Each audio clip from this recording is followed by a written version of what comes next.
दुकान सोडून माझा मित्र मला भेटायला आलाय. आणि तू चायनीजचं सोडून आलाय ना. वो अलग ही लेवल का बंदा था. एवढ्या माझ्याकडे नसतं चिकन नेतो तू चायनीज साठी. चल झूठ. काहीतरी स्टार्टअप करायचं होतं आम्हाला, तर माझ्या मित्राने चिकनचं दुकान केलंय चालू. अच्छा ठीक आहे समज गया. याला मी खूप Chinese मदत करतो. corner सगळ्यात टाकलंय. जास्त डिस्काउंट मध्ये याला चिकन मीच पुरवतो.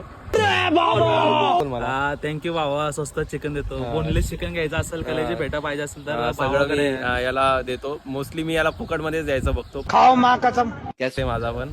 काय नाही, चायनीज काय नाही, चायनीज दुनियावरचा चायनीज चिकट आहे. चालवण्यात दुनियावरचा चिकट 1 रुपया सुटत नाही.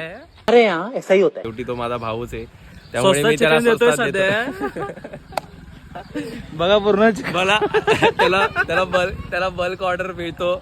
मला बल्क ऑर्डर मिळतो म्हणून मला डिस्काउंट तर द्यावाच लागतो. त्यामुळे तसा विषय आपला तसा आहे. धंदा आहे, दिवसाला 15-20 हजारचा धंदा आहे. ऐसा मत करो मेरी जान. बिर्ला मधनं सगळे चिकनचं दुकान टाकलंय. तो कसं वाटतंय बिर्ला कॉलेज सोडून? ये क्या है. आजपुरतं एवढंच बस. चला बाय.